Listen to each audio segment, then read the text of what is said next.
Muito bem, então vamos lá, né? Vamos à segunda parte aí das nossas questões de biologia, né? Segunda parte das nossas questões. E eu vou pegar, então, vocês lembram que na aula passada ficaram algumas questões sem resolver, né? Algumas ficaram sem resolver, vocês têm todas elas aí. E eu vou pegar uma aqui, duas, aqui que eu tenho que comentar, tá certo? Eu tenho que comentar, apesar de que são da aula passada, mas ficaram aqui para resolver. Uma é essa questão gigante aqui da Atenas, tá? Essa questão gigante aqui da Atenas, é aquilo, né? Questão meio médica, tá certo? E complicado, né? Só que a boa notícia, né, é que a última prova, então, estava mais tranquila em relação a esse aspecto. Mas, né, a gente não sabe se o fato da última prova da Atenas ter estado mais tranquilo foi um episódio ou foi uma tendência, né? Se foi um episódio ou se foi uma tendência. Então, nós temos que precaver, né? Claro, certo? Então, olha só, uma questão muito grande, um texto muito grande, as alternativas também não são pequenas, né? Ah, mas a alternativa de duas, três linhas? Não, duas, três linhas nesse formato aí, em termos de Enem, dá quatro, cinco, né? Então, vamos lá. A leishmaniose são antropozoonoses, quer dizer, antropo de homem, né? Zoo de animal, são doenças humanas transmitidas por animais, consideradas um grande problema de saúde pública e representam um complexo de doenças com importante espectro clínico e diversidade epidemiológica. A Organização Mundial de Saúde estima que 350 milhões de pessoas sejam expostas ao risco, com registro aproximado de 2 milhões de novos casos das diferentes formas clínicas ao ano. 2 milhões de casos por ano. No Brasil, a leishmaniose tegumentar, que são feridas na pele, no período de 95 a 2014, apresentou uma média anual de 25.763 casos novos, apresentando grande diversidade de agentes, reservatórios e vetores, que apresenta diferentes padrões de transmissão e conhecimento ainda limitado sobre alguns aspectos, o que a torna difícil controle. Já a leishmaniose visceral, LV, também conhecida como calazar, vem sendo descrita em vários municípios de todas as regiões do Brasil, exceto na região sul. A doença tem apresentado mudanças importantes no padrão de transmissão, inicialmente predominado pelas características de ambientes rurais, periurbanas, e mais tarde, e mais recentemente, em centros urbanos. Certo? Então tá, leishmaniose, o tema leishmaniose. Tá? Leishmaniose é uma protozoose importante, né? A gente tem 5 protozooses importantes, certo? Que são a amebíase, né? A amebíase, as leishmaniose visceral e tegumentar, a malária e a doença de Chagas, né? A malária e a doença de Chagas. Então é uma doença das importantes, não é uma doença aleatória, né? Com base no texto, considerando características da doença, medidas necessárias para o controle da leishmaniose, analise as assertivas e marca correta, né? Então, olha só, o padrão da Atenas não é tão claro quanto o padrão, por exemplo, da católica. Entendeu? A católica, quando você tem uma coisa correta, ela está absolutamente correta, obviamente correta. As outras estão obviamente erradas, certo? É mais fácil, certo? De você achar. O padrão da Atenas não é bem assim. Às vezes a coisa é meio confusa, é meio nebulosa. Até porque essas questões assim, voltadas muito para a prática médica, e vocês não são médicos ainda. Certo? Então, o próprio palavreado, aí vocês veem que tem umas coisas que não é do domínio seus, né? Não é do domínio linguístico seus. Olha lá nas duas primeiras linhas. Um complexo de doenças com importante espectro clínico e diversidade epidemiológica. Isso não é do repertório linguístico seus. Tá? Isso é do domínio mesmo da medicina, né? Da epidemiologia. Então, com base no texto, considerando as características da doença e as medidas necessárias para controle da leishmaniose, analise assertivas e marca correta. Então, vamos ver. Letra correta, quer saber a correta. Né? Vamos marcar isso aí, vamos acostumar a marcar isso aí, certo? Quer saber a correta. Adotar medidas de proteção contra as picadas do mosquito para pessoas de maior contato com áreas de floresta próxima da cidade. Controlar a população de cães e gatos domésticos, que pode atuar como hospedeiros intermediários do parasita. Impede a transmissão e a proliferação da doença. Está quase boa, mas tem um erro crasso aí no meio. Tá? Gato não tem nada a ver com isso. Gato não tem nada a ver com isso. Tá? Esse problema aí não é do gato. Gato é toxoplasmose, é outra história. Tá? Controlar o desmatamento em áreas naturais, próximas de áreas urbanas, e sensibilizar a população sobre os hábitos do barbeiro, não, né, gente? Obviamente errado. Mosquito, díptero, pernilongo, né, carapanã, muriçoca, né? Transmissor da doença. Então, controlar o desmatamento em áreas próximas e sensibilizar a população não impede a contaminação, pois o leishmania tem preferência por áreas exclusivamente urbanas. Não tem preferência por áreas exclusivamente urbanas, não. Muito comum na zona rural, né? O mosquito reproduz no chão da mata, normalmente, né? Normalmente é no chão da mata, onde tem folhas úmidas em decomposição. Outros materiais orgânicos úmidos também podem servir de local de reprodução do leishmania. Até lixo, tá? Até lixo. Mas tem que ter matéria orgânica úmida, tá certo? Matéria orgânica úmida.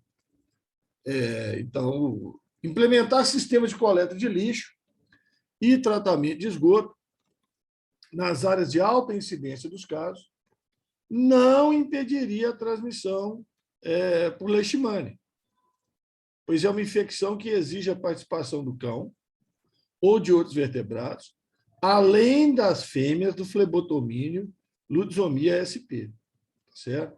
Então, simplesmente fazer a coleta de lixo, tratamento de esgoto tem absolutamente nada a ver, tá certo? Absolutamente nada a ver. O lixo ainda tem, matéria orgânica do lixo. Não aquele lixão, tá, gente? Mas uma certa quantidade de lixo aí, úmido aí, debaixo da árvore, não sei o quê, pode servir de local de reprodução, né? Mas implementar o sistema de tratamento de esgoto, não tem nada a ver, nas áreas de alta incidência, não impediria. Aí, beleza. A transmissão por leishmania, pois é uma infecção que exige participação do cão ou de outros vertebrados, né, que são os reservatórios da doença, além das fêmeas do flebotomínio, flebotomia. Aí está certo. Tá? Desse jeito aí está certo. O controle dos cães contaminados é a única medida profilática eficaz. Não, única não. Certo? Única não. Tá? Então, construir casa longe da mata, usar mosquiteiro de tela bem fina, né? Repelente de inseto, tarará. Não é só o controle de cães contaminados, não, tá? Desde que a leishmania urbanizou, se espalhou por quase todo o território nacional. Mosquito palha utiliza apenas o sangue de cães como fonte de alimento. Não, o sangue nosso também. O sangue nosso também. Se fosse apenas o sangue de cão, estava ótimo. O problema estava só com os cães. Ótimo não, né? Coitado dos cães, né? Mas o problema estaria só com os cães, não estaria afetando a gente. Certo? Como fonte de alimento, levando à contaminação. Então, tem dois erros aí, né? Dois erros aí importantes, tá? Não é a única medida profilática, certo? E não é apenas sangue dos cães, não. Certo? Os dois tipos de leishmaniose se desenvolvem tanto no homem quanto no cão, sendo a leishmaniose tegumentar a forma mais grave nesses animais. Não. A forma mais grave é visceral. Tá? A forma mais grave é visceral. Certo? E a forma tegumentar não é tão comum no cão, não. Certo? Não é tão comum no cão, não é mais comum em roedores. Tá? Mas não é mais grave, não. Pois pode evoluir para leishmaniose visceral. Não existe isso. Leishmaniose tegumentar virar leishmaniose visceral. Não existe isso. Tá? É uma doença transformar em outra, um parasita virar outro. Não existe isso. Pelo amor de Deus. Tá? Aquele negócio de a gripe transformou em pneumonia. Não existe isso. Tá? A gripe pode ter criado condições, gripe é causada por um vírus, pode ter criado condições pulmonares para instalação de uma pneumonia causada por bactéria. Mas a gripe não vira pneumonia. Tá? Então, cuidado com essas expressões. Isso é muito popular, esse negócio, é totalmente errado. Tornando potencial reservatório para essas espécies. Assim, o extermínio dos cães passou a ser a forma mais segura de evitar novas contaminações. Não, no extermínio dos cães, os cães contaminados, né? Extermínio dos cães contaminados, eutanásia, né? Vamos falar em eutanásia, é melhor que eu extermínio, né? Eutanásia é uma coisa importante, tá? Quando a contaminação do animal é muito séria, tá? A contaminação do animal é muito séria e resiste a tratamento. Lembrando que até 2018, né? Até 2018 não havia um consenso sobre tratamento animal. E a partir de 2016, e a coisa só foi funcionar mesmo em 2018, existe uma resolução, uma nota técnica de 2016, mas que ela vai funcionar mesmo a partir de 2018, sobre tratamento de cães contaminados com leishmaniose visceral, usando um medicamento que é o milteforam, miltefosina, certo? Milteforam é o nome comercial. Agora, está em vigor uma portaria do Ministério da Saúde e do Ministério da Agricultura, porque envolve animais, tá? Sobre eutanásia, né? Quer dizer, o sacrifício de cães contaminados. Ela está em vigor, essa portaria está em vigor. Ela não foi revogada, não. Certo? Nessa portaria fala o seguinte: nenhum tratamento pode ser feito nos animais contaminados com medicamentos usados em humano. Tá? Com medicamento usado em humano, não pode. Certo? Fazer tratamento em animal com medicamento usado em humano. Tá? Isso tem algumas razões. Uma delas é que pouco foi testado disso, e outra coisa é que se o protozoário adquire resistência a esse medicamento, de tanto usar o medicamento em animais, que a doença é muito mais comum em animais que em humanos, de tanto usar o medicamento em animais, a gente seleciona variedades resistentes a esse medicamento, depois, não tiver no humano, você não vai ter o que fazer. Você não vai ter o que fazer. Tá? Então, tem que observar essas questões. Então, a portaria é clara para não usar medicamentos para humanos, usar só medicamento para animal. E, na época, não tinha, a portaria de 2008. Na época, não tinha. Agora tem esse medicamento, milteforam, que é usado, né? E indicado para animais. Tá? Inclusive, na Europa inteira, ele é indicado. Tal. É um medicamento seguro. Tá? Mas eu conheço um cão que usou medicamento e morreu. Eu conheço gente aí que usa uma série de medicamentos para um monte de doença humana e morre. Tá? Isso aí acontece. Né? Você tem que ver trabalho científico. Né? Você tem que ver trabalho científico. Grupo de WhatsApp não resolve essas coisas, não. Tá certo? É trabalho científico. Né? Então, hoje você tem aí um medicamento aprovado para uso em animal. Tá? E instituições de pesquisa podem testar novas terapias. Instituições de pesquisa, universidades, laboratórios, etc. Tá? Não o pet shop. Tá certo? Então, instituições de pesquisa. Certo? Podem testar. Tá? Isso é ciência, tá, gente? Isso chama-se ciência. Você tem aí um monte de fatores. Porque o sacrifício do animal é dramático, coitadinho do animal. Eu sei que o sacrifício do animal é dramático, eu sei. Né? Eu sei. Felizmente, eu não tinha que sacrificar meu cachorro por leishmaniose. Mas houve a suspeita que ele tivesse. Fez exame, não estava. Era velhice mesmo, tadinho. Estava com 16 anos, morreu com 17. Né? Felizmente, não tinha que sacrificar, porque esse é um negócio muito chato. Né? A gente sente muito isso. Né? É animal de estimação. Não é aquele animal objeto. Né? Tem gente que tem animal objeto. Né? Tomar conta da casa, né? Fica na coleira o dia inteiro, tomar conta do lote, tomar conta da firma. Isso aí não é estimação. Isso aí não é estima. Isso aí é objeto. Né? Em vez de contratar uma empresa de segurança, bota um coitado de um cachorro lá que mal ganha um prato de ração quando ganha. Né? Mas a ciência tem que olhar tudo, o lado animal, o lado humano, o lado protozoário, que é isso que eu estou falando. Se você pega medicamento usado em humano para tratar em animais, que tem muito mais, né? Na cadeia, né, gente? Tem muito mais no animal do que no humano. Porque do animal que passa para o humano, não é isso? Então, você acaba criando resistência a medicamentos e aí. Tá? Depois, na hora que você precisar de humano, não tem jeito. E eu conheço pessoas que têm familiares que morreram aqui em Sete Lagoas de leishmaniose visceral. Não é legal, tá? Até porque o diagnóstico é difícil, tem um tanto de problemas.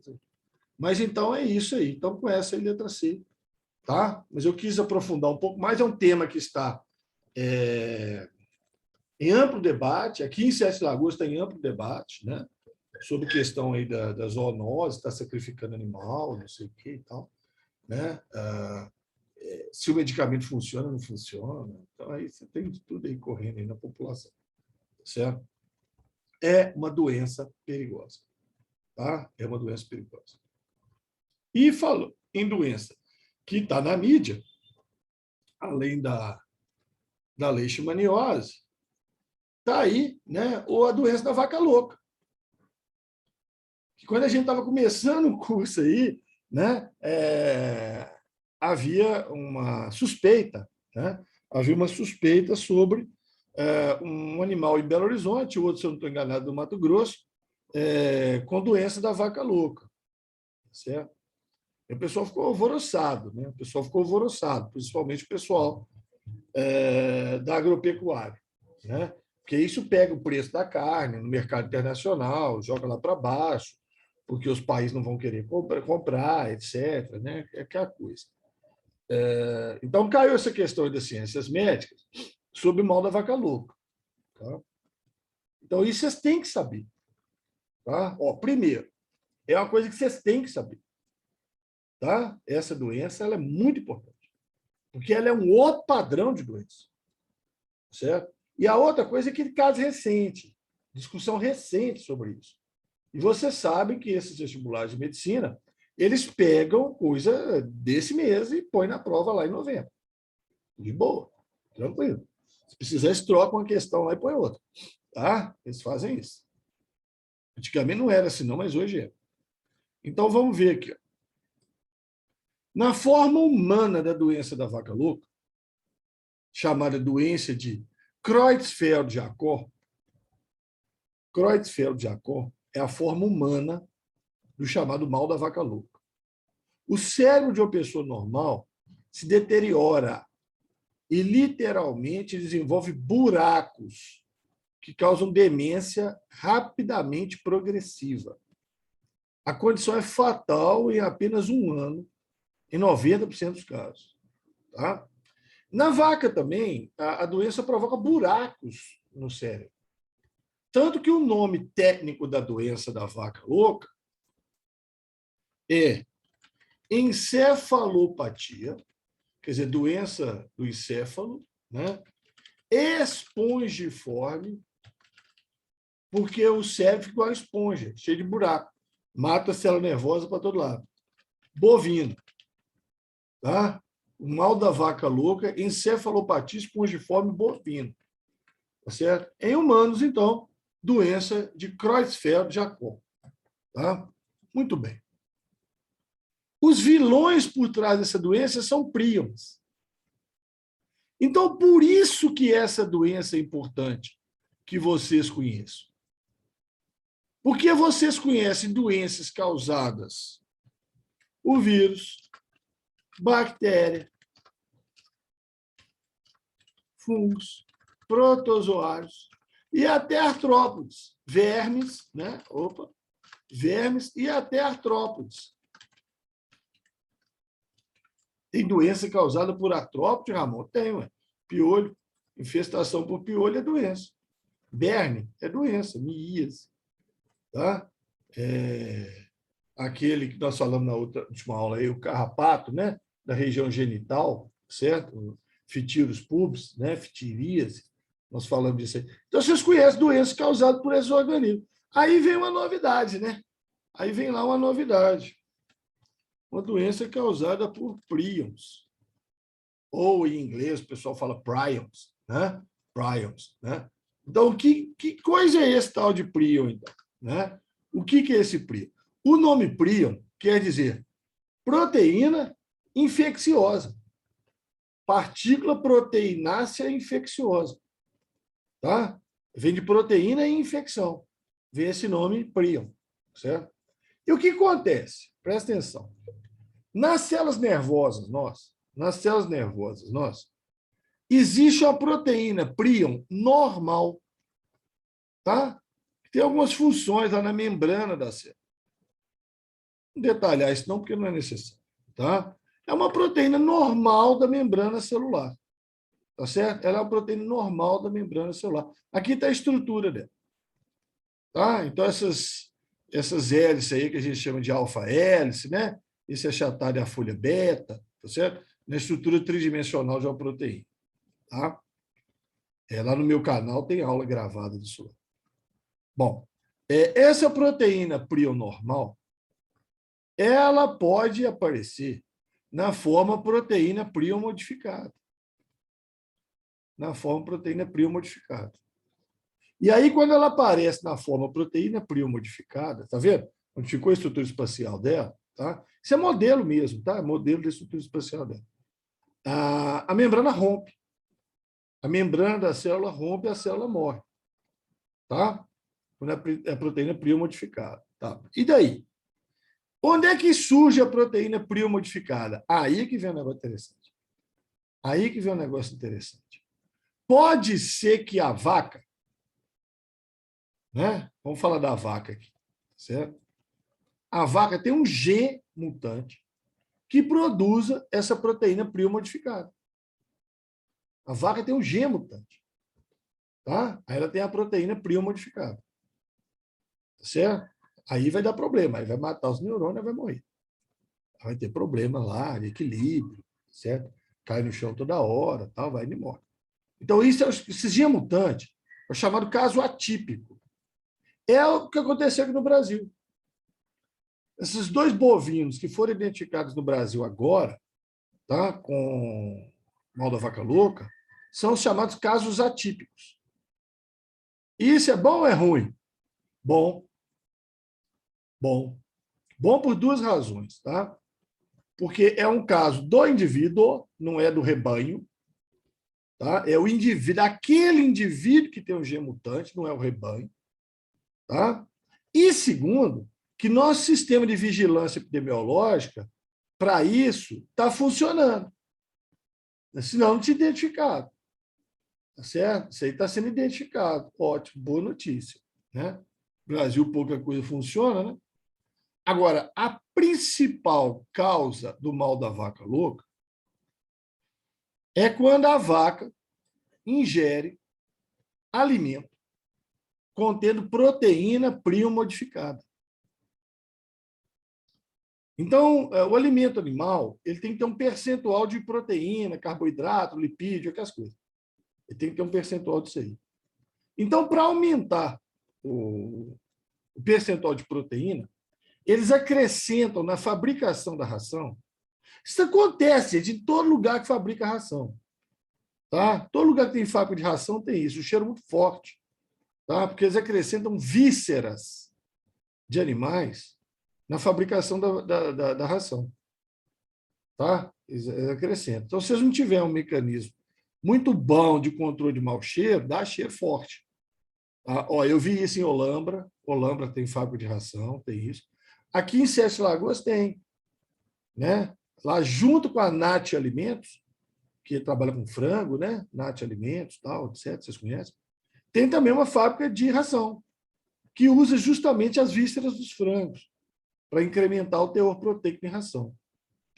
Tá? E se não cuida direito, dá um cheiro danado, o pessoal que mora lá perto sabe disso. Né? Então, o que acontece? Quando você pega uma ração que foi feita com víscera de animal, e víscera de animal que tinha o mal da vaca louca, animal que tinha o mal da vaca louca, nessa ração tem prion modificado. Nessa ração tem prion modificado. Nessa ração tem prion modificado. Aí o animal ingere esse prion modificado, o outro, né, comeu a ração, ingere esse prion modificado. Esse prion modificado cai na circulação. O desgraçado, gente, ele escapa de enzima digestiva e tudo mais, porque ele é uma proteína de membrana. Então, ele associa com a membrana de uma célula, passa para outra, aí chega lá no sistema nervoso. E aí, quando o príon modificado chega no sistema nervoso e encosta num príon normal, olha o inferno. Quando um príon modificado encosta num príon normal, o príon normal se modifica. Ah, por causa de quê? Ah, mas como é que é isso? Que tem doido? Forças de atração entre os átomos. Muda a conformação do príon. Aí o que era um príon normal vira um príon modificado. Que encosta em outro, que encosta em outro, que encosta em outro, que encosta em outro, e vai modificando todo mundo. É a reação em cadeia. Contato. Olha que coisa absurda. Contato. Príon normal com o príon modificado com o príon normal. E aí começa, né? Matar neurônio, matar neurônio, matar neurônio, estabelece o mal da vaca louca. Então, o príon é uma proteína. O príon é uma proteína. Ah, mas como é que descobriram isso, Ramon? Ô, cara, isso aí deu um trabalho que você nem calcula. E eu sei muito bem dessa história porque eu estava na faculdade, né? Na época que os príons foram descobertos. Isso foi passado para a gente, quando o pessoal tinha dúvida ainda, isso foi passado para as hipóteses, como é que podia ser e tal. Porque o que aconteceu foi o seguinte, de cara, o pessoal viu que havia um agente infeccioso e que esse agente infeccioso era resistente a tratamentos que alteram DNA e RNA. Você pega um vírus, uma bactéria, um protozoário, faz um tratamento com medicamentos, medicamento não, drogas, né, substâncias, né, que alteram drasticamente o DNA, esse vírus, essa bactéria, ou RNA, esse vírus, essa bactéria, para de funcionar, para de causar doença. Se eu inativar o DNA e RNA deles, eles param de funcionar. Aí, se eu usava essa substância nos príons, não paravam de funcionar. Não paravam de funcionar. Então, era um agente infeccioso sem material genético. Poxa, vida sem material genético. Aí ficou essa discussão. Como é que é possível um ser vivo sem material genético? Depois descobri que não era ser vivo, era uma proteína só. Era uma proteína. E a proteína que existe nas nossas células. Entenderam essa história aí? Entenderam? Eu acho que eu tenho um gráficozinho disso aqui. Deixa eu ver se eu tenho. Deixa eu procurar aqui. Não demora muito, não.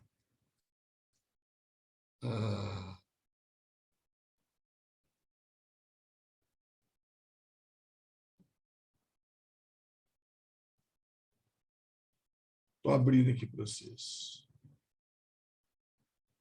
Isso aqui é uma coisa que eu fazia. Estou abrindo isso aqui para vocês. Há muito tempo, eu fazia isso aqui na preparação para vestibular da UFMG. Eu fazia isso aqui. E aí acabou, né? Prova aberta da UFMG, tá certo? Acabou essas coisas, né? O nível de exigência baixou, né? O nível de exigência, infelizmente, o nível de exigência em provas andou baixando, certo?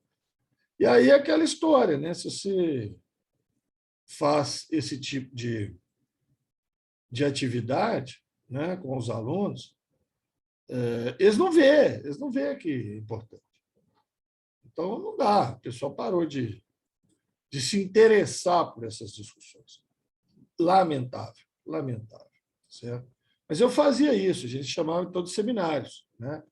A gente chamava de seminários, certo? Pegava um texto de revista de divulgação científica, na maioria das vezes, pegava da Ciência Hoje, revista Pesquisa FAPESP, Científica América, né? Essas tradicionais aí, né? E a gente fazia seminário. Então, esse texto aí, se eu não estou enganado, é 2012, é da revista Ciência Hoje, se eu não estou enganado, 2012.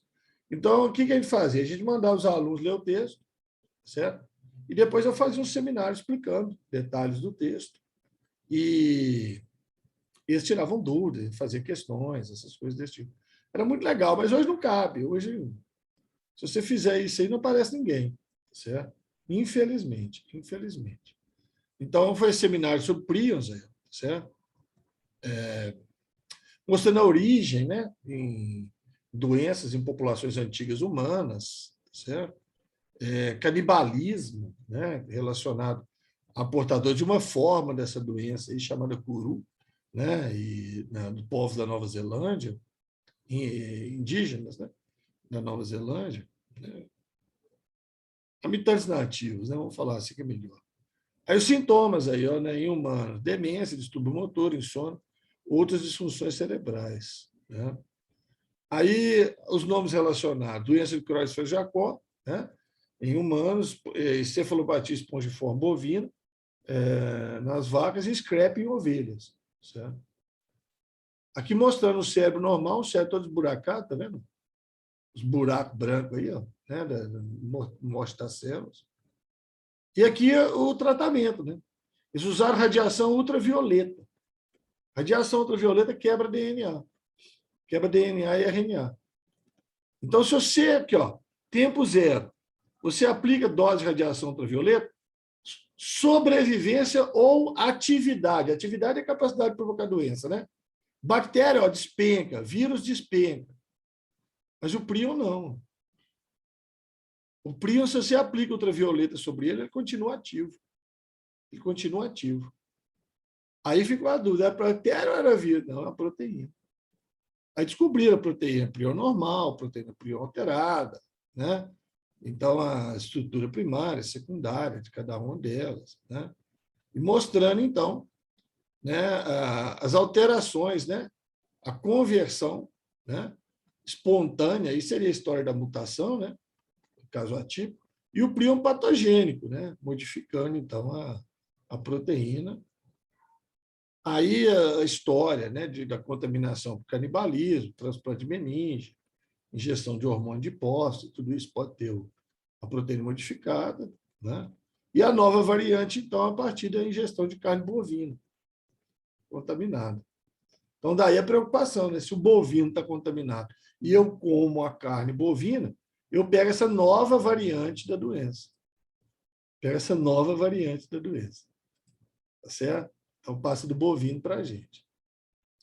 Existem formas hereditárias, né, por causa de mutação, certo?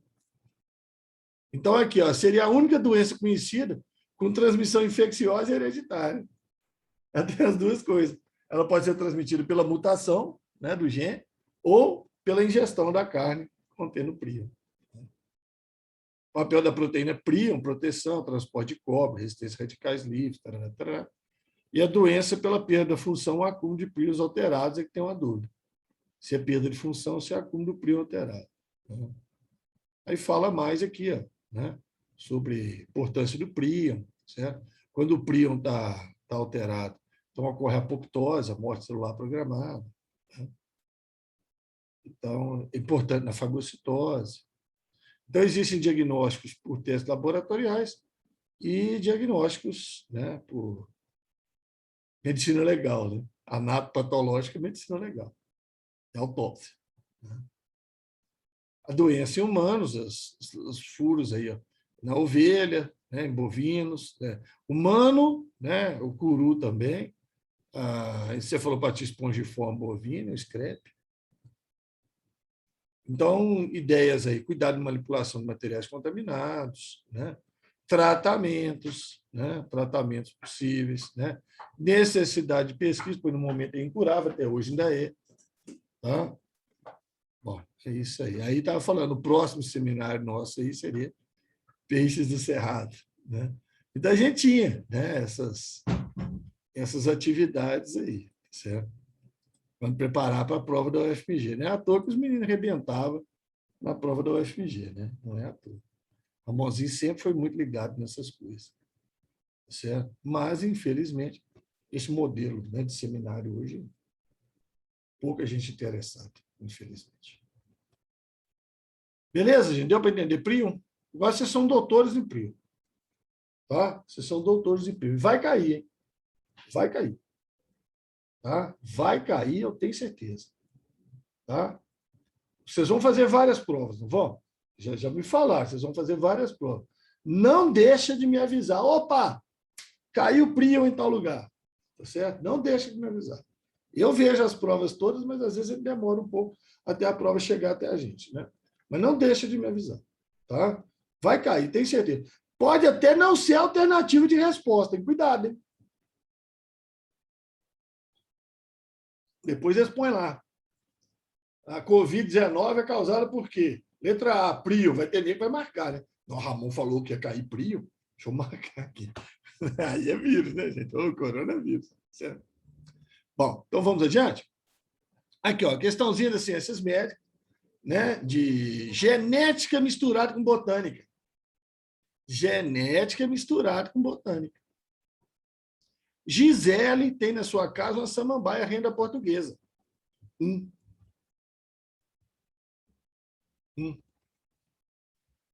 Samambaia, conhece, né? Tirou um pedaço do caule, que é a samambaia rena portuguesa, o caule subterrâneo dela costuma sair por fora do vaso. Então, e tem brotos. Então, ela pegou um pedaço do caule ali com broto e deu para a Patrícia, que plantou no apartamento, 2.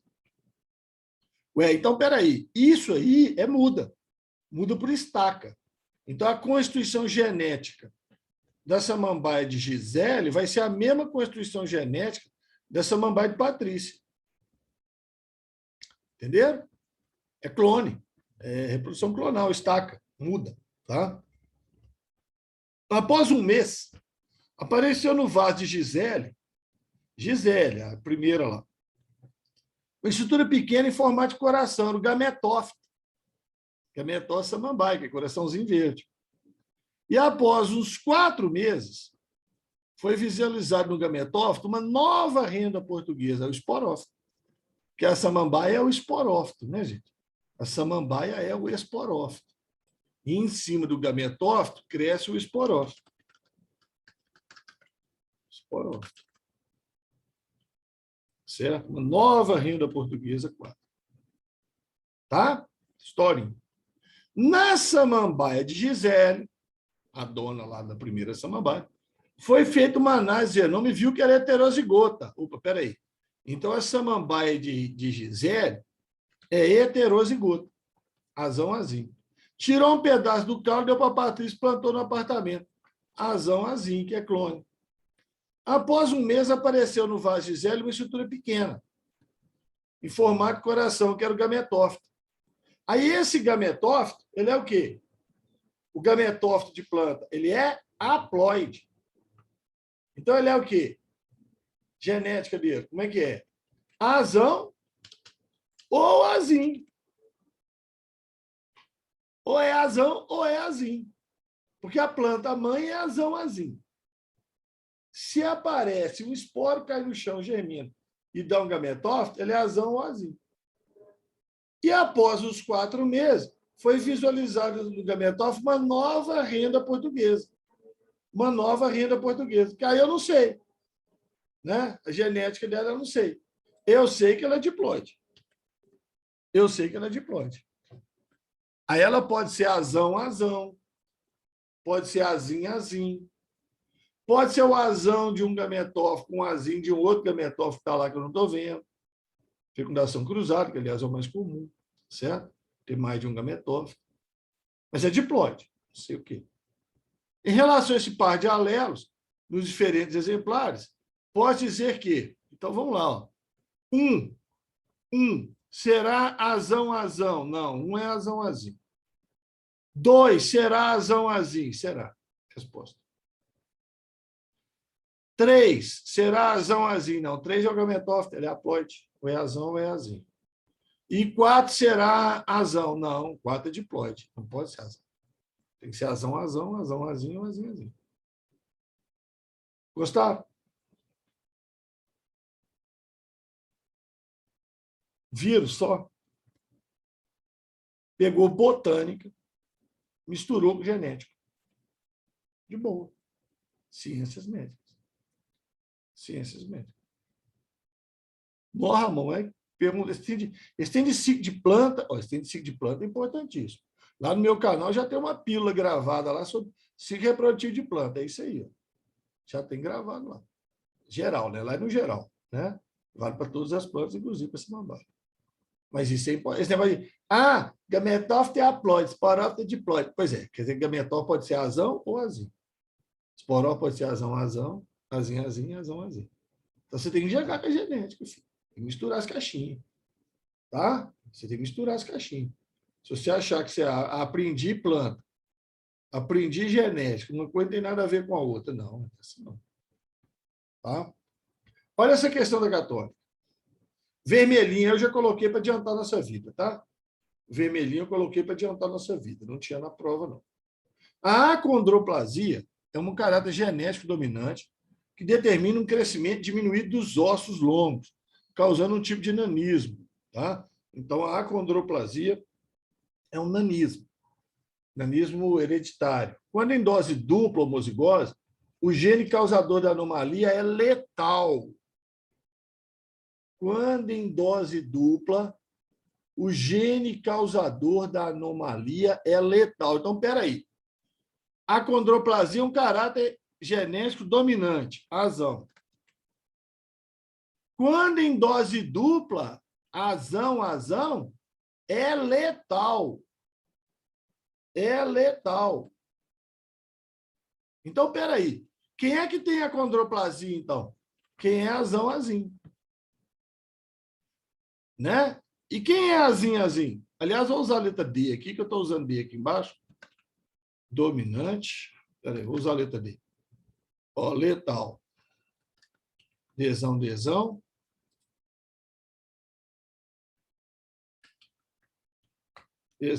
Pode usar a letra se quiser, tá? Como eu já usei D aqui, né? Então, fica assim, ó. Dzão. Nem nasce. Natimorto. Genótipo legal. Genótipo letal. Aborto. Tá? Dzinho vai ter a acondroplasia. E Dzinho? Dzinho é normal. Né? O eletrograma apresenta 3 gerações de 2 famílias com vários membros afetados. Então, presta atenção, ó. Olha que facilidade. Está escrito aí, ó, afetado, normal, afetado, aborto. Então, é só você colocar do lado. Ó. Todo mundo que vai ser afetado é Dzinho.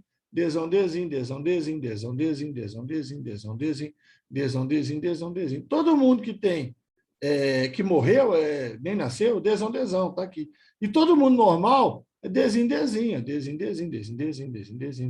Entendeu? Então, isso aí você tem que fazer. Agora, é questão de onde? PUC. Questão da PUC, qual é a característica dela? O obviamente correto, o obviamente errado. E aí está pedindo o quê? Incorreto. Aí está pedindo errado. Então, vamos caçar a obviedade? É a característica da PUC. Tá? A chance do casal 2425. Cadê o casal 2425? É esse aqui. Ó. Casal 24. Segunda geração, quarto indivíduo. Segunda geração, quinto indivíduo. Gerar outro descendente não afetado é 1/3. Outro descendente não afetado. Então, presta atenção. É um cruzamento de heterozigoto. O que dá no cruzamento de heterozigoto?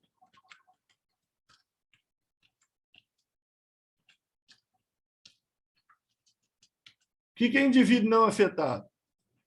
Dzinho, não é? O não afetado é Dzinho. A probabilidade de nascer um não afetado é 1/3. A probabilidade de nascer um não afetado é 1/3. Olha aí para mim. É 1/3. Não afetado é o normal. Dzinho. É 1/3. Isso aqui é 1/3?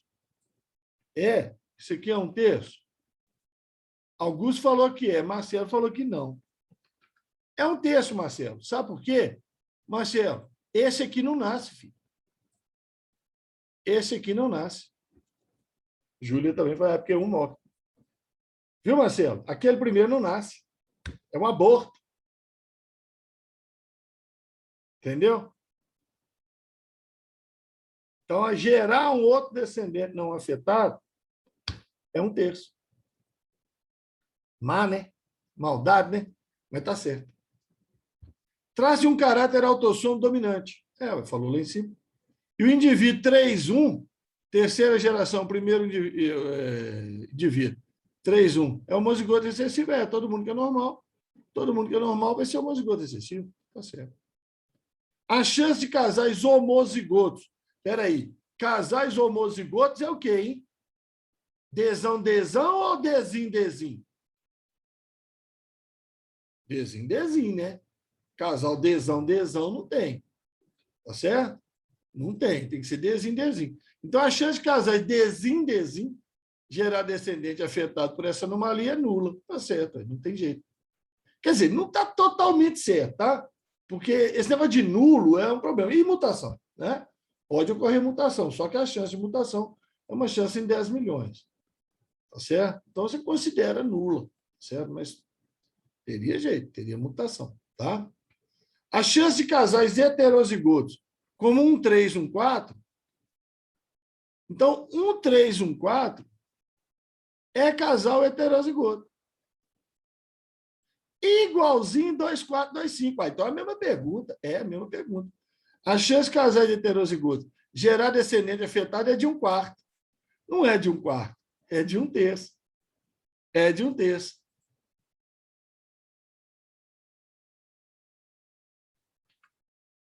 É de 1/3. Né? É de 1/3. Aí agora, presta atenção. Deixa eu forçar a cabeça suas aqui. Obviamente, a resposta era uma das duas. Obviamente, a resposta era uma das duas. Ah, por quê, Ramon? Porque só uma pode estar errada. Só uma pode estar errada. Então, olha lá. Letra A. A chance de gerar um descendente não afetado é 1/3. Então, afetado vai ser quanto? 2/3. Né? Vamos colocar isso aqui na frente? Pela letra A. Não afetado, afetado. 1/3. Afetado, 2/3. Na letra D. Na letra D. Não está ficando bem no rumo ali, não, mas está dando para vocês entenderem. A chance de casais heterozigotos afetado é 1/4. Afetado é 1/4. Então, não afetado seria 3/4. Se afetado é 1/4, não afetado seria 3/4. Né? É, ué. Se afetado é 1/4, não afetado seria 3/4. Então, pela lógica, não tem como uma, né, como as duas está certo. Não tem como as duas estar certo. Se não tem como as duas estar certo, uma está errada. Ou as duas estão erradas. Ou as duas estão erradas. Mas então podia as duas estar erradas? Podia, só que ele está pedindo, ele está falando que só tem uma errada. Perceberam? Perceberam? A resposta tinha que ser ou A ou D. Não podia marcar outra. Ramon, mas é difícil a gente enxergar isso no meio da prova? É difícil. Por isso tem que fazer o quê? Muita questão. Fazer muito exercício. Aí vocês percebem isso aí fácil. Deu para entender a lógica, gente, que eu estou falando? Que tinha que ser ou A ou D? Não, as duas não podiam estar certas, as duas não podiam estar erradas? Está certa, não tem jeito, são números totalmente diferentes. E erradas, se as duas tivessem errado, não tinha resposta, só tem um. Vendo? Doido, né? Questão de Itaúna, Júlia, olha aí. O equilíbrio de Hardenberg, também chamado princípio de Hardenberg, lei de Hardenberg, é a base da genética de populações. Foi demonstrado independentemente por Godfrey Harold Hardy William Berg. Afirma que numa população mendeliana, né, você está usando primeira e segunda lei, tá certo? Dentro de determinadas condições, as frequências permanecem constantes ao longo das gerações. Independente de um gene ser raro ou frequente, sua frequência permanecerá a mesma com relação aos outros, desde que as condições sejam mantidas. Então, o princípio de Hardenberg fala o seguinte, tá? Aí tem fórmula, né, tudo, né, para calcular, certo? Em uma população população em equilíbrio gênico, tá? A frequência dos alelos, frequência de azão, frequência de azinho, por exemplo, se mantém constante ao longo das gerações. Pronto. Isso é o princípio de Hardenberg. Agora, o princípio de Hardenberg ele tem algumas condições para ele acontecer. Tá? Ele tem algumas condições para acontecer o princípio de Hardenberg. Para que isso aí se verifique, tem algumas condições, certo? Então, condições.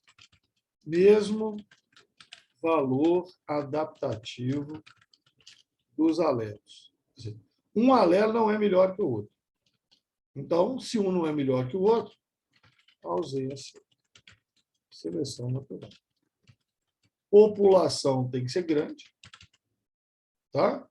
Para evitar que morra um indivíduo e altere brutalmente a frequência dos genes, a gente chama de deriva genética. População tem que ser grande. Cruzamentos ao acaso, tá? Sem mutações, sem migrações. Porque mutações geram esses genes e alteram a frequência. E migrações, entrar e sair, também altera o número de genes. Então, as condições são essas. Então, ele está perguntando aqui, né? Quais são as condições. Para que se verifique o equilíbrio proposto por Hardenberg, uma população segue pressupostos para ser idealizada.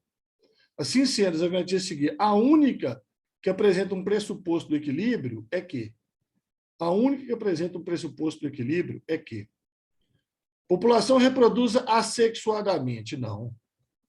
Não, reprodução sexual pode acontecer sem problema nenhum. Existe atuação da seleção natural. Não. Seja grande o fluxo gênico. População seja infinita. Ó, não gostei. Não gostei. Não gostei da questão. Tá? Não gostei da questão. Acho que quem elaborou a questão pegou o título e não a descrição. Tá? O título e não a descrição. Certo? E aí a questão ficou meio capenga. Certo? Seja grande o fluxo de genes dentro da população ou de dentro para fora?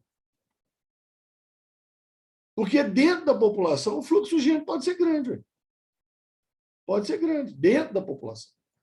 Cruzamentos ao acaso, população grande, cruzamentos ao acaso. Fluxo gênico dentro da população pode ser grande. O que ele está falando aí que seja grande o fluxo gênico é isso aqui que ele está falando. Ele está falando de migrações. Ele está falando de entrada e saída de genes. Então, eu deveria ter explicado isso melhor. Eu deveria ter explicado isso melhor. Ele quis dizer isso. Tá? Como é que você sabe, Ramon? Eu sei porque eu sei. Né? Eu sei porque eu sei. Tá? A população seja infinita. Não é necessariamente infinita. Até porque, se precisar de população ser infinita, então não existe. Né? Existe população infinita? Não existe. Né?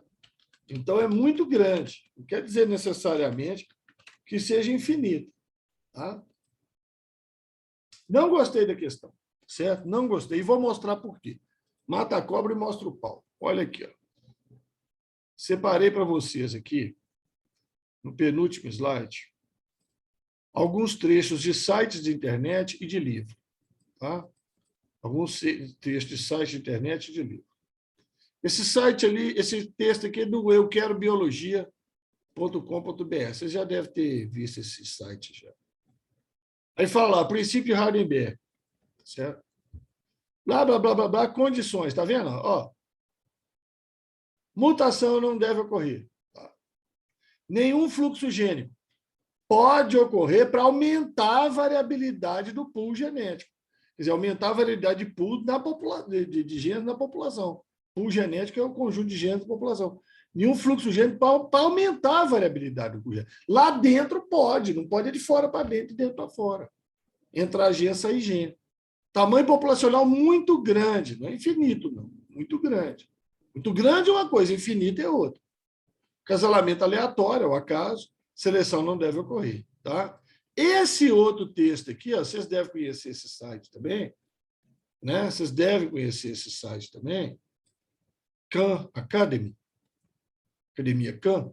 E esse da pegada é o seguinte, tá? Existe o Khan Academy em inglês, né? E esse pega e faz uma tradução, certo? Faz uma tradução e criar o Khan em português. A tradução no pé da letra. Então, aqui, ó. Não há mutação, beleza. Casamentos aleatórios, beleza. Não há fluxo gênico. Mas aqui é a explicação. Nenhum indivíduo, nem seus gametas, exemplo, pólen carregado pelo vento, pólen não é gameta, não. Entram ou saem da população. Pólen é esporo. Pólen é gameta, não. Viu, Academia? Está errado, viu? Vamos estudar mais aí. Está precisando. Certo? Se quer criar um site na internet e passar informação, passe direito. Tamanho muito grande da população. Efetivamente infinita. Quer dizer, não é efetivamente, não. Praticamente, né? Não é efetivamente. E não há seleção natural. Agora, você pega um livro de biologia, você pega aqui o dos mais famosão aí hoje, né? Um livro americano que está traduzido em português, o livro do Campbell, né? Chama lá em inglês Life, né? Que é biologia, né? Vida, né? Ausência de mutações, cruzamento ao acaso, ausência de seleção natural, tamanho populacional muito grande, ausência de fluxo gênico, aqui explicando. Fluxo gênico pode alterar a frequência alé pela inclusão e remoção de gene. Né? Aí está explicado. Então, uma coisa é você pegar o assunto explicado, entendeu? Outra coisa é você pensar o negrito e fazer uma questão. Você pinça o negrito lá e faz uma questão e acha que está lindo. Tá certo? E acha que está lindo. E isso é complicado. Tá? Isso é complicado. Aliás, coloquei cruzamento ao acaso? Coloquei cruzamento aleatório. Tá? Então, não gostei da questão. Não gostei, fico alerta, viu? Fico alerta, viu, Júlio? Você pode encontrar uma questão desse tipo. Fazer o quê, né? O cara montou essa questão aí. Tem minhas dúvidas se é biólogo. Ou se simplesmente pegou aqueles negritos lá e montou as alternativas. Tem minhas dúvidas. Eu fico na dúvida. Pulei uma aqui da Fazer. Essa da Fazer é interessante. Observa a tabela a seguir a respeito da tipagem sanguínea de 4 indivíduos da mesma família. 2 homens, 2 mulheres. Um é pai, um é mãe, um é filho ou até filha. Então, vamos com calma. Masculino é o pai e o filho. Né? Feminino é a mãe e a filha. Tá certo? O cara masculino aqui, ó, não sei se é o pai, se é o filho, tá? Ele tem anticorpos anti-A.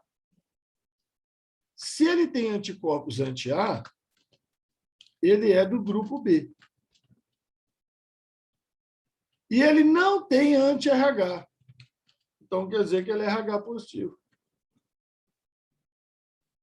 E quem pode ter anti-RH, quem pode ter o anti-RH, é o RH negativo. O RH positivo não pode ter, não. Se bem que RH negativo não é necessário que tenha. RH negativo não é necessário que tenha. Tá? Mas RH positivo não pode ter, não. Esse outro masculino aqui, ó, não possui aglutinina. Se ele não possui anticorpos, nem contra o A, nem contra o B, ele é do grupo AB. E se ele possui anticorpos anti-RH, soro é anticorpos, né, gente? Anti-RH, então ele é RH negativo. Sensibilizar. Então tá aí, ó. Um é o pai e o outro é o filho. Agora aqui, ó, feminino. Tem anticorpos anti-A e anti-B. Se tem anticorpos anti-A e anti-B, é do grupo O. Que é o grupo que não tem antígeno A nem B, tem os anticorpos anti-A e anti-B. Possui anti-RH, então RH negativo, sensibilizado. feminino. Possui só anti-B, então é grupo A. Não possui anticorpos anti-RH, pode ser RH positivo. Pode ser um negativo também, não sensibilizado. Qual o genótipo de cada indivíduo da família? Então, vamos tentar matar aqui, ó. Pai e filho. Pai e filho.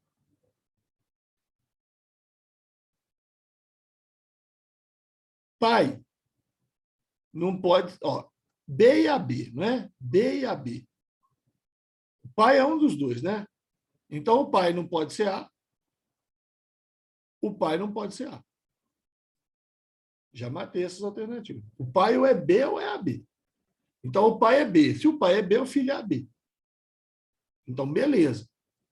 Pai B, filho AB. Agora, se o filho é AB, o A veio da mãe. O A veio da mãe. Então, a mãe tem que ser A. A mãe não pode ser O. Então, vamos ver se bateu? Ó, o pai, B positivo. Tá lá. O filho, AB positivo. Espera aí. Eu estou errado aqui. Eu estou errado aqui. Espera. Calma. Espera.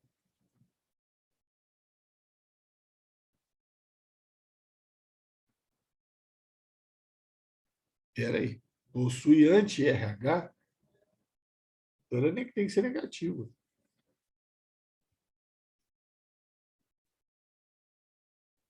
Negativo sensibilizando.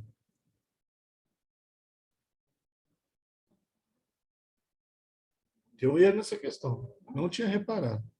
Eu batei ela aqui e não reparei depois. E tem um erro aqui. Espera aí, vamos com calma. A mãe. A mãe tem que ser A positivo. Está aqui.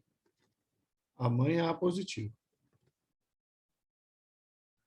Se a mãe é A positivo, a filha sobrou O negativo. Então, espera aí. Isso aqui está certo. O pai, tá? A mãe, tá certo. É isso mesmo. O filho tem esse problema aí. Esse errinho. Esse aqui tinha que ser errinho. E a filha,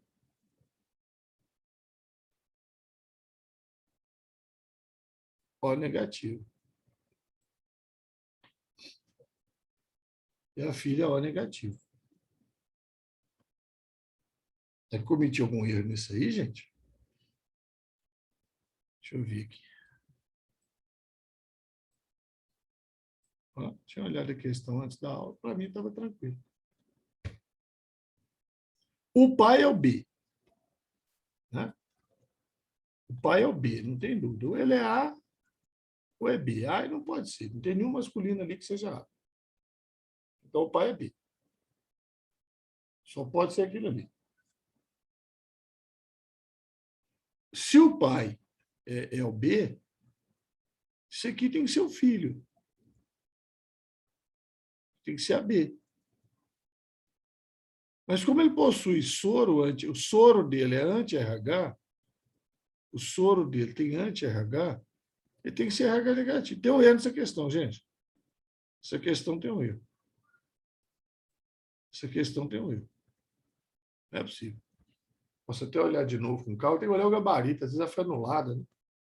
A mãe. Aí a mãe tem que ser A, né?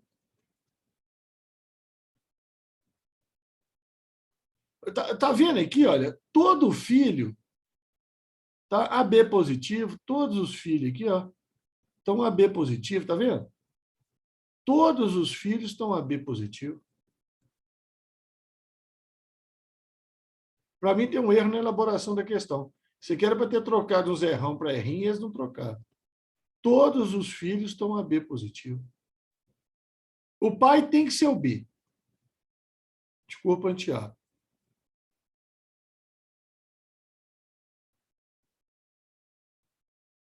Né? anticorpo anti-A. O pai tem que ser o B. Frente a isso, a mãe não pode ser o O e ter filho AB, não pode.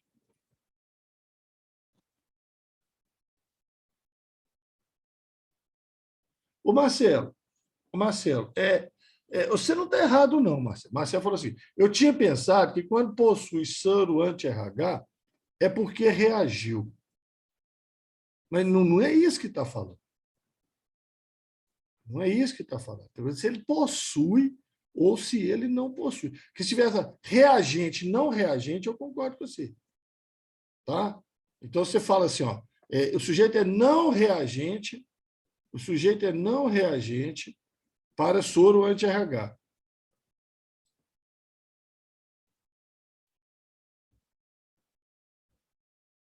Ô, Marcelo, tem uma outra coisa aqui também, Marcelo. Olha só, o pai sempre é positivo. O filho sempre é positivo. Um não reage, o outro reage. Tem um trem errado aqui. Tem um trem errado nessa questão. Nem vou continuar aqui, não. Tem um trem errado. Tem um trem errado. Como assim? Tá vendo? Todo pai aqui está positivo, ó, errão, errinho. Todo filho está positivo, errão, errão. Um é reagente, o outro não. Tem um trem errado. Tem um trem errado nessa questão. Tem um trem errado nessa questão. Eu vou estudar ela depois aí, vou ver se esse gabarito está anulado, alguma coisa assim. Porque de cara eu julguei a letra A. Eu marcaria a letra A, evidentemente. Eu marcaria a letra A. O pai que já eliminou, a mãe só pode ser isso aqui, a filha bateu, o filho só que está dando problema, eu marcaria a letra A. Mas eu acho que essa questão está com defeitos. Desculpa, tá, gente? Eu achei que tinha. Estava tranquila, eu bati o olho nela ali, na hora que eu escolhi ela. Mas acontece essas coisas. Tem hora que a gente é pego de surpresa. Questão da católica. É voz popular que casamento entre casais com parentesco bem próximo, geralmente primos em primeiro grau, pode ter filho defeituoso. Essa afirmativa não é válida para qual opção abaixo. Deixa eu explicar isso aqui para vocês. Tá? Deixa eu explicar isso aqui para vocês. Tinha pulado, né? Estava na outra.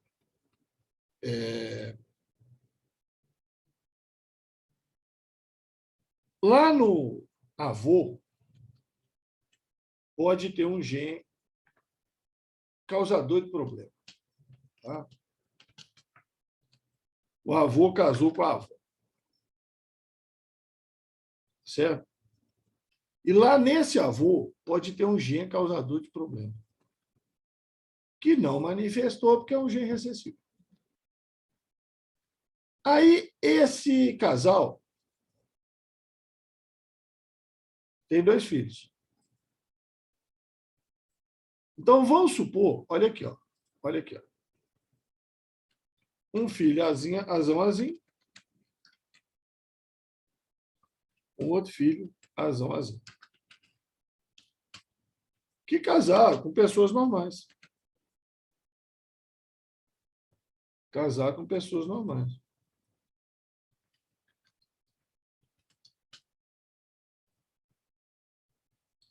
Deixa eu arrastar aqui para ficar claro. Esse casal, os vô, lá em cima, tiver esse filho, que casou com uma mulher normal, tiver esse outro filho aqui, que casou com outra mulher normal. E aí, desse casamento,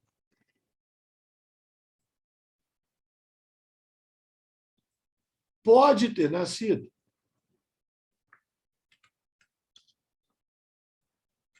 isso aqui. São primos. Esses 2 aqui são primos. Se eles casarem, eles podem ter um filho azinho, azinho. Então, aquele azinho, imagina que aquele azinho é um gene deletério. O que é um gene deletério? Causador de doença. Raro na população. Ele é tão raro na população que ele entrou na família aqui, ó. Os outros indivíduos não trouxeram ele, tá vendo? A esposa do vô, a esposa desse filho, a esposa desse outro filho. Entendeu? Eles não têm esse gene, porque esse gene é raro. Mas o vô tinha. Certo? Passou para o pai, né? Passou para o filho, passou para o bisneto do avô lá. Certo? E aí juntou os dois aqui, ó. E aí vai dar um problemão.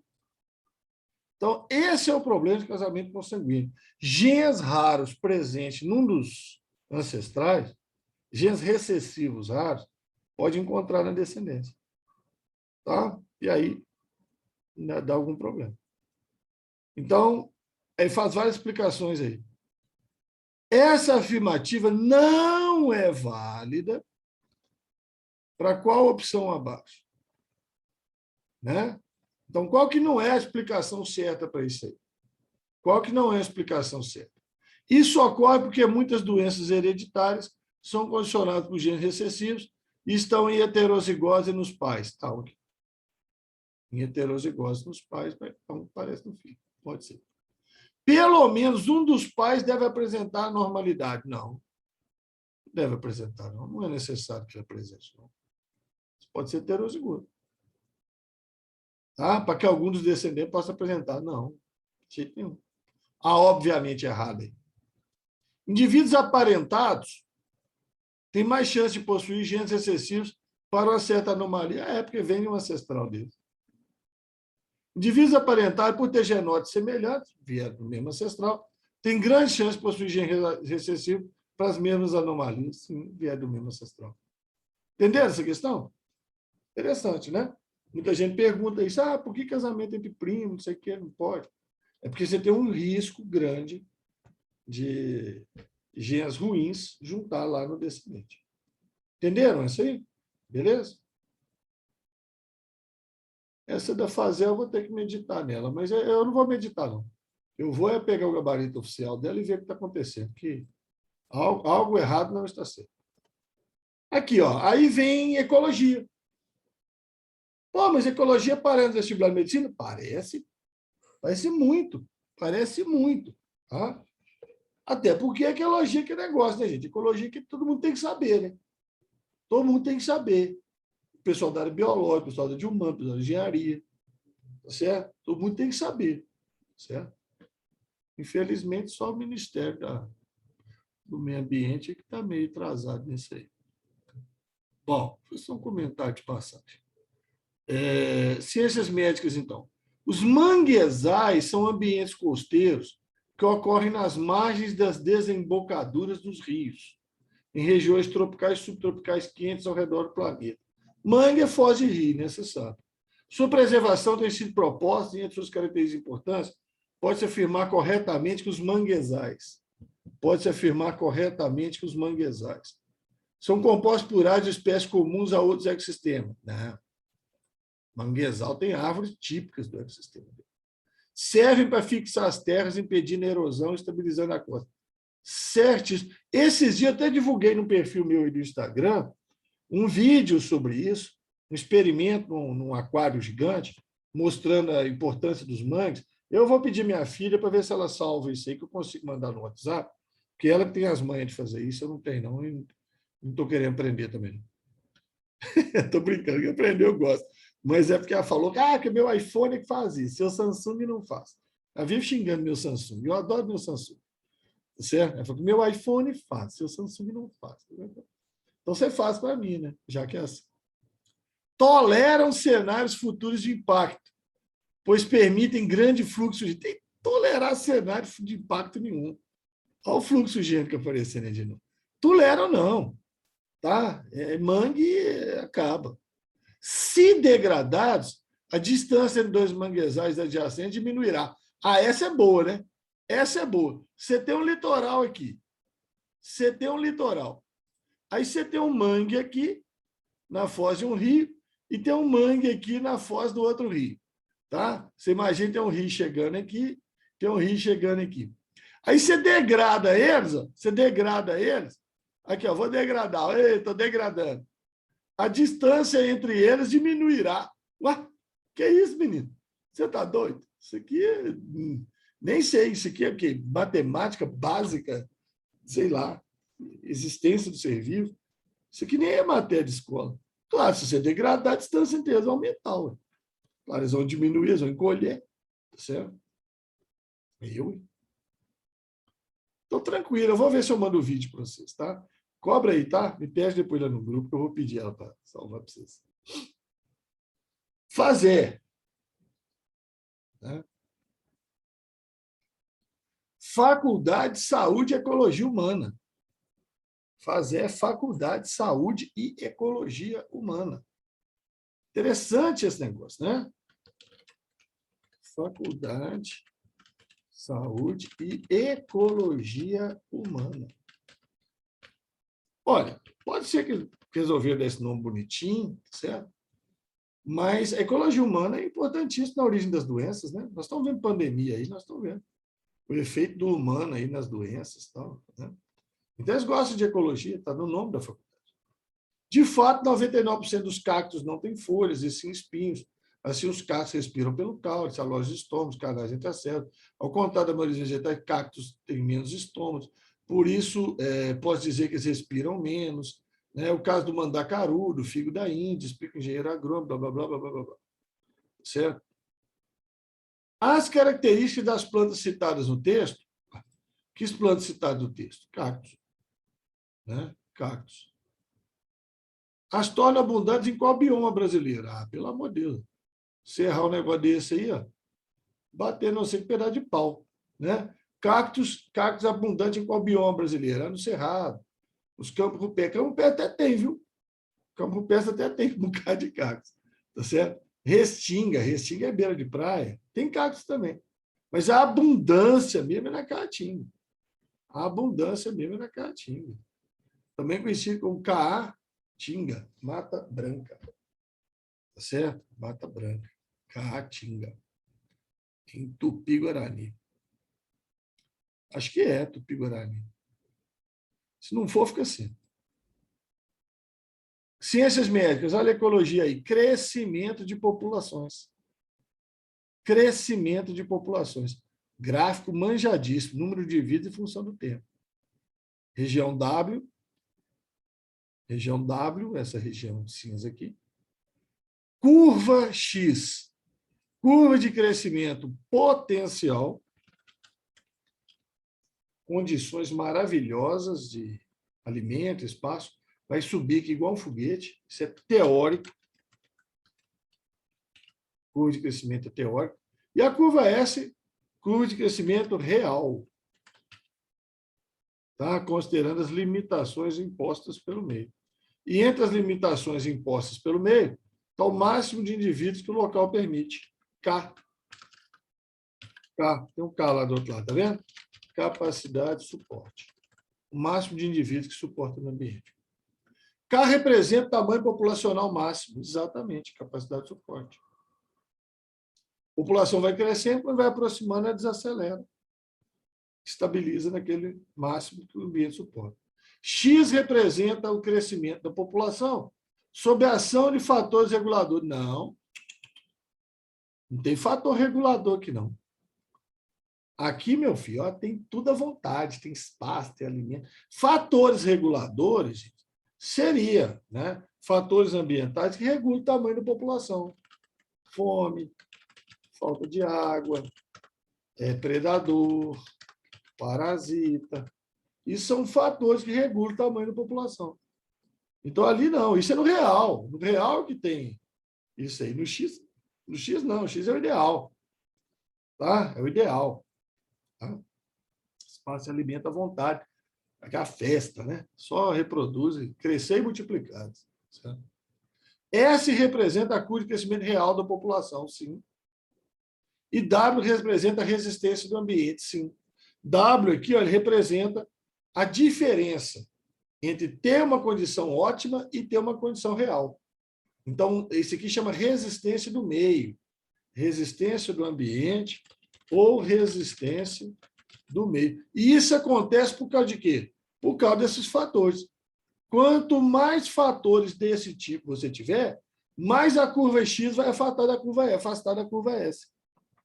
Tá? Então, aqui estão os indivíduos que morreram ou nem tiveram chance de nascer por causa dessas condições ruins. Então, isso chama resistência do meio. Entendeu? Porque aqui, ó, por exemplo, em condições ideais, era para ter 1.000 indivíduos, tem 500. Então, esses 500 de diferença aí são aqueles que, né, não tiveram chance por causa de fatores reguladores. Tá bom? Beleza? Importante essa questão. Facinha é importante. Aí está a UNA de novo. Ó. A diferença entre o DNA dos eucariontes das bactérias é que nos eucariontes a sequência de aminoácidos de um polipeptídeo não corresponde exatamente à sequência de base do DNA. É? Então, espera aí que eu vou explicar. Deixa eu escrever primeiro aqui. Ó. Eucarionte, procarionte. Então, ele está falando o seguinte. Espera aí, deixa eu escrever de novo aqui. Espera aí, tá? Só para ficar bonitinho para vocês. DNA, proteína. Procarionte, DNA, proteína. Tá certo? Então, existe uma sequência de base no DNA, não tem? Base, base, base, base, base, base, base, base, base, base, base, base, base, base, base. É isso? E tem uma sequência de aminoácidos na proteína, não tem? Não tem uma sequência de aminoácidos na proteína? Como é que é a história? Cada 3 bases, né? Cada 3 bases, um aminoácido, né? Cada 3 bases, um aminoácido. Eu vou ficar tonto aqui. Cada 3 bases, um aminoácido. Tá? É isso que fala a regrinha lá, né? Cada 3 bases codifica um aminoácido. Certo? Cada 3 bases, um aminoácido. 3 bases, um aminoácido. 3 bases, um aminoácido. Né? É assim que a coisa funciona. Certo? Bom, e procarionte? Mesma coisa. Base, base, base, base, base, base, base, base, base, base. Mesma coisa. Só que tem um detalhezinho. Tá? Só que tem um detalhezinho. Deixa eu fazer mais um aqui.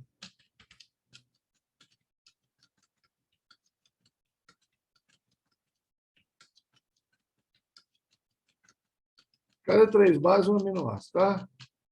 Desculpa se não está exatamente nos lugares, acho que esse aqui ficou fora. Agora, cada 3 bases, um aminoácido. Acontece o seguinte.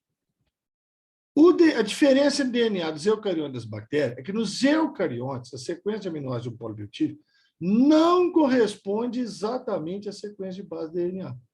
Cientistas costumam dizer que no DNA dos eucariontes não há colinearidade entre as cadeias polipeptídeo e segmento de DNA. Isso ocorre devido à interrupção de trecho da molécula, que não se codifica em aminoácido. Então, espera aí. Vem um trecho aqui, ó, que não corresponde a aminoácido. Vem um trecho ali que não corresponde a aminoácido. Então, vai pular tudo isso aqui, ó, e vai continuar lá na frente de novo.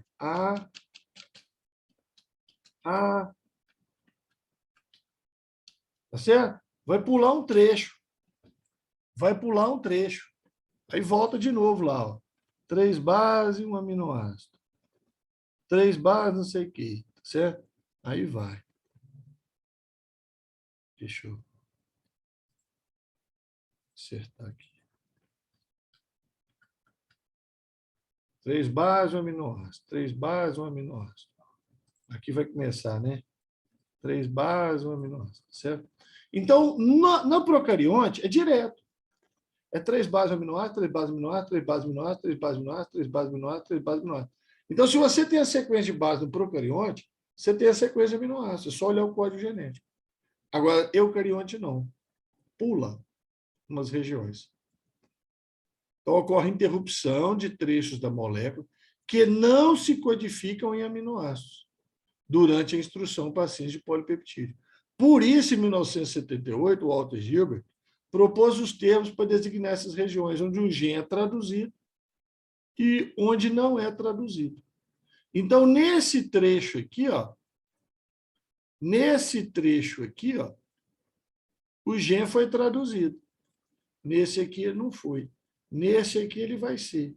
Aí vai vir um outro lá que não foi. Agora, no procarionte, traduz tudo. Entenderam? Entenderam o que eu estava querendo dizer? Entenderam? Então, esses trechos que entram aqui no meio, olha aqui, ó.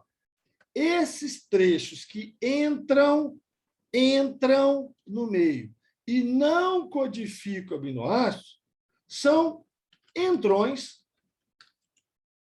são invasores, tá certo? Em inglês,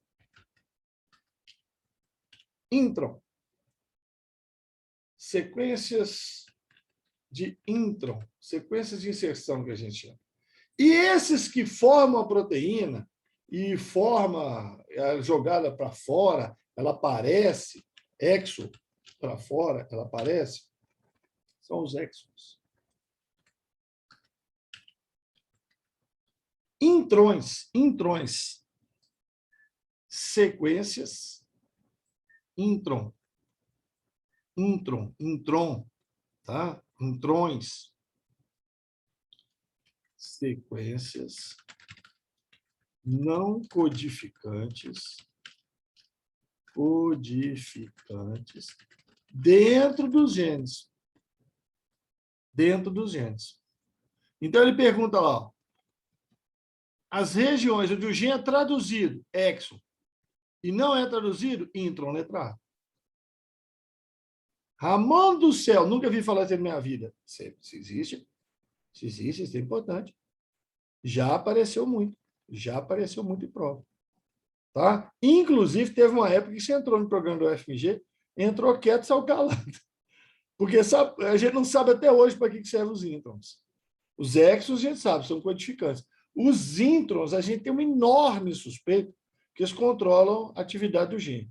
A gente tem uma enorme suspeita que eles controlam a atividade do gene e que são importantes para os genes ligados às proteínas que têm associadas ao DNA de eucarionte. Mas tudo na suspeita. A gente não tem certeza de nada disso ainda. A gente não conhece esse negócio direito. Aí teve uma época que colocaram isso no programa da UFMG. Aí eu assustei, né? Entrei em contato com minha turma lá da UFMG, meus professores. Falei assim, peraí, tem alguma novidade de intron e exon? Que esse negócio entrou no programa aí. Até quando eu estudei aí, não sabia para que servia intron. Eles disseram, não sabe ainda não. Eu falei, então por que vocês colocaram no programa? Vocês são doidos? Né?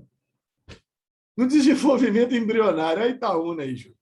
No desenvolvimento embrionário, a embriologia, são observados na fase de blasto, o polo animal, o polo vegetativo. No início da gastrulação, ocorre uma invaginação do polo vegetativo, onde parece que as células são empurradas para a região interna do embrião. A insinuação das células do polo vegetativo na blastocele caracterizou essa fase com o nome de gastrulação por invaginação. Em função da invaginação, a blastocele diminui de volume, ocorrendo delimitação de um novo espaço conhecido como. Olha aqui, ó, blástula. Você tem a blastoderme e a blastocele. E aí eu estou simplificando, tá? Estou simplificando. Ele está falando que as células migraram lá para dentro, diminuindo a blastocele, diminuindo a cavidade. As células migraram lá para dentro. Então, a blastocele é aqui, ó. Essa é a cavidade da blasto. Quando as células migram lá para dentro, diminui a blastocele e aparece uma nova cavidade. Apareceu uma novidade aí. Então, esse novo espaço é a cavidade do endoderma, que está se formando. Isso aqui é o início da gástrula, tá certo? Isso aqui nós estamos passando de blástula para gástrula. Falou isso no enunciado, tá? Ele falou aqui, ó, na fase de blástula, no início da gastrulação, formação da gástrula, tá? Falou. Em função da invaginação, a blastocele diminui de volume, e esse novo espaço é o arquímetro, cavidade do intestino primitivo. Tá? Embolia não tem nada a ver com isso, gasto não tem nada a ver com isso, e notocorda não é cavidade. Certo? Questão de Itaúna também. Essa figurinha me lembrou uma questão do Enem. Teve uma questão do Enem, eu acho que é 2009, da primeira edição do Enem, que tinha um diagrama de DNA desses aí, mas tinha assim, ó, setinha aqui nos dois lados.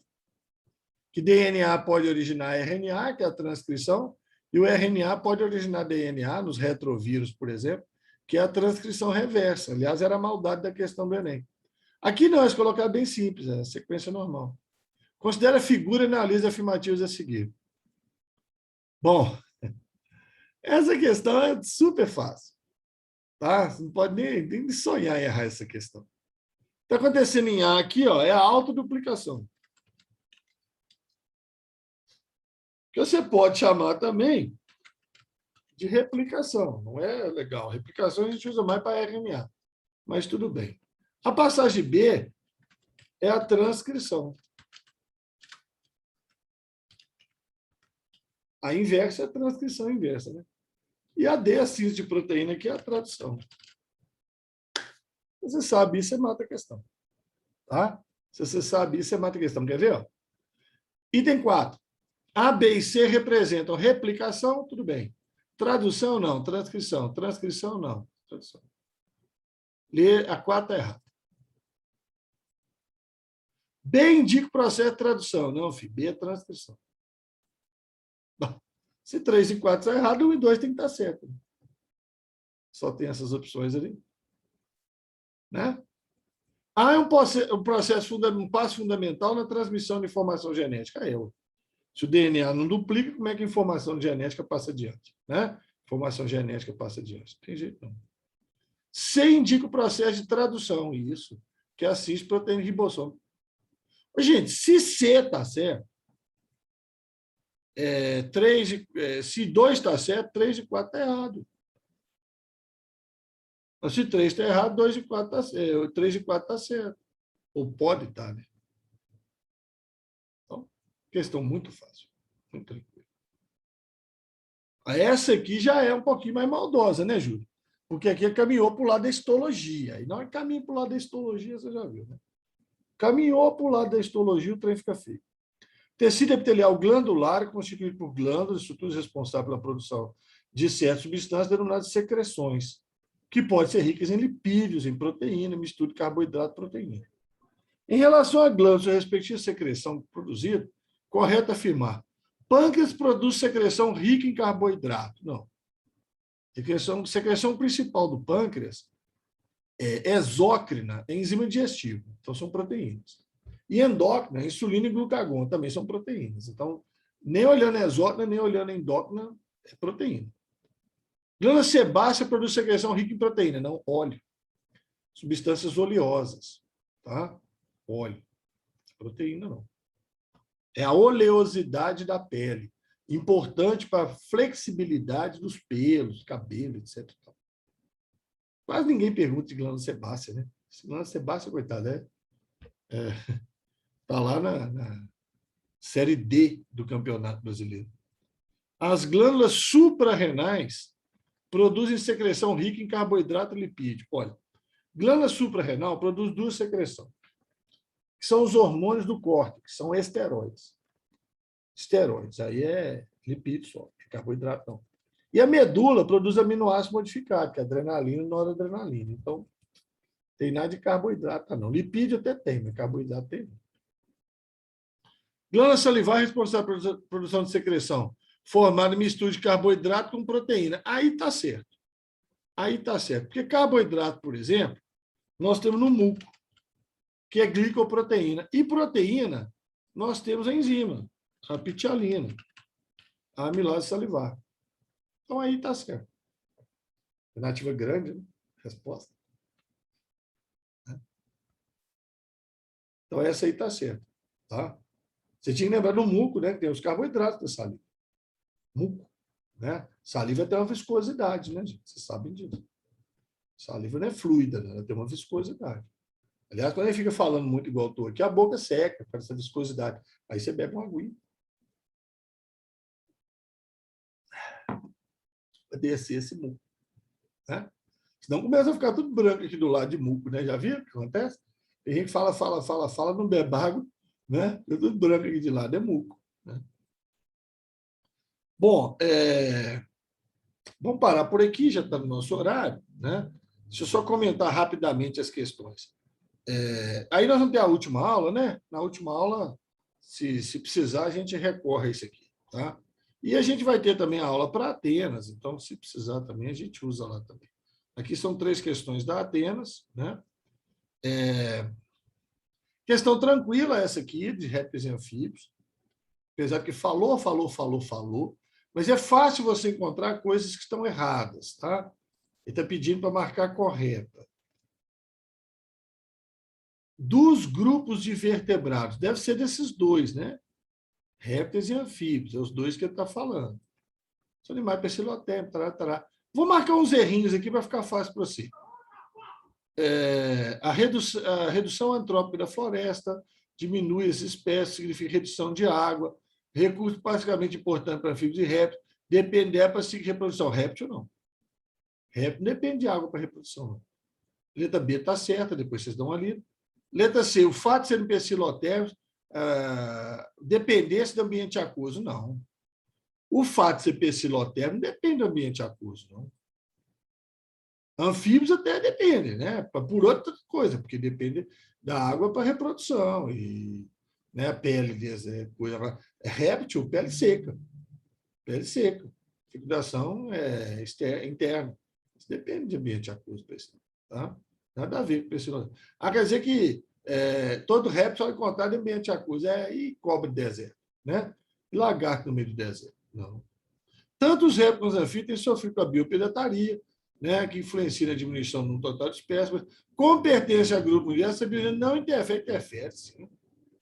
Interfere no equilíbrio ambiental, claro que interfere, a letra B fala sobre isso. Muitas espécies de répteis e anfíbios apresentam importância econômica. Pois possui secreção em sua pele. Não, secreção na pele só anfíbio. Réptil não tem, não. Réptil tem glândula na pele, não. Tá? Secreção de glândula de pele de anfíbio tem várias substâncias úteis. Secreção de veneno de cobra tem remédio, inclusive antipertensivo, né? Captopril. Captopril é o remédio mais vendido no mundo, se não é o mais vendido. Antipertensivo é veneno de cobra, né? Substância de veneno de cobra. Essa aqui é fácil demais. Isso aqui, gente, esse assunto aqui chama-se interação gênica. Epistasia. Você tem Bzão, cor dos pelos, Bzinho, albino,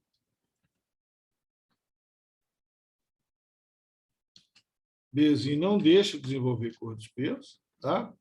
Enquanto você tem Pzão cinza e Pzinho preto. Então é aquela história, ó. Para o animal ter pelo preto ou cinza, ele tem que ter o Bzão. Ele tem que ter o Bzão. Aí, se ele for Bzão, Pzão, qualquer coisa, ele vai ser cinza. Se ele for Bzão, Pzinho, Pzinho, ele vai ser preto. Agora, se ele for Bzinho, Bzinho, não interessa o resto, que ele vai ser albino. Isso é epistasia. Se for Bzinho, Bzinho, não interessa o resto. Ele é albino. Então, aqui, ó, eu quero o cruzamento de uma fêmea cinza, dupla heterozigota. Olha lá, ó.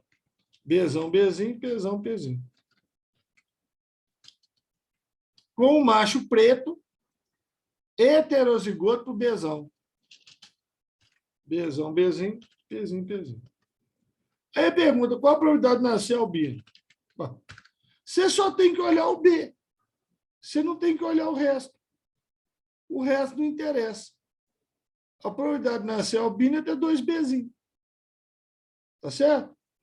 O Bzinho bloqueia a produção de pigmentos do mamífero albino. Então, a produção de CBzinho, Bzinho, a probabilidade é um quarto. Ué. Não tem. Não tem segredo. Não tem segredo. Um quarto. E aqui, ó, Briorto, Pteridorto, Gimnosperma e Angiosperma, contou uma história triste, danada, deu um cladograma aqui danado, tá certo? Eu até achei que ele ia perguntar sobre A, B e C, não perguntou. Copiou isso aqui de algum lugar e jogou aqui. O grupo Briófita possui seu ciclo reprodutivo, terceira geração, predomina da fase haploide, esporófito. Não, gametófito. Esporófito não, gametófito. Gimnosperma surgiu pela primeira vez a flor. Ah, isso aí tem gente que sim, acha que sim, gente acha que não. Eu acho que sim. Eu considero, com flor em gimnosperma, capaz de originar o fruto. Aí fruto não, fruto é errado. Fruto não, gimnosperma não tem fruto não. Angiospermas são criptógamas de jeito nenhum. Estruturas sexuais das grandes visíveis ao olho nu são fanerógamas. Tá? Órgãos reprodutivos visíveis é fanerógamo. Cripto é escondido, criptógama. Briófita e pteridófita são criptógamas. Briófita, pteridófita, algas são criptógamas. Mas quem tem flor visível é fanerógamo. Tá?